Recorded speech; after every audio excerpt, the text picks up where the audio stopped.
बिस्मिल्लाहिर्रहमानिर्रहीम। अस्सलाम वालेकुम सेवन्थ क्लास। आज हम शामिल निसाब कहानी खुशामद बुरी बला है पढ़ेंगे। कहानी का उन्वान होगा लोमड़ी और कौवा।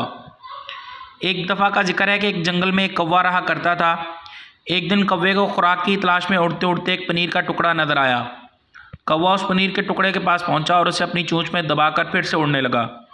वो उसे किसी महफूज मुकाम पर जाकर खाना चाहता था।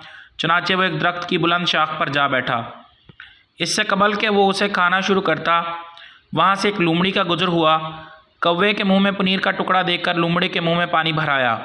उसकी भूख अंगड़ाइयाँ लेने लगी और उसने फैसला कर लिया कि वो किसी भी कीमत पर कौवे से ये पनीर हासिल करके ही दम लेगी।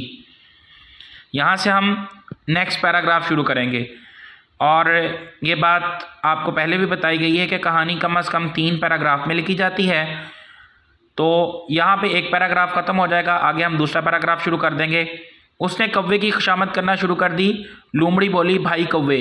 तो जहाँ पे कोई किसी का जो है वो कॉल होगा, डायलॉग होगा, वो हम इन्वर्टेड कॉमास में लिखेंगे। तो बोली के बाद 2 जो है वो नुक्ते लगाए गए हैं जिनको नुक्तैन कहते हैं, और आगे इन्वर्टेड कॉमास जिनको वावैन उर्दू में कहा जाता है। वावैन में लोमड़ी की बात लिखेंगे, भाई कौवे, और भाई कौवे के बाद निदाइया का निशान लगाएंगे। तुम कितने खूबसूरत हो, तुम्हारे पर कितने चमकदार हैं, कुदरत ने तुम्हें किस कदर खूबसूरत रंग अता किया है। मुझे यकीन है कि तुम्हारी आवाज़ भी इतनी ही खूबसूरत होगी। मुझे अपनी खूबसूरत आवाज़ में गाना सुनाओ।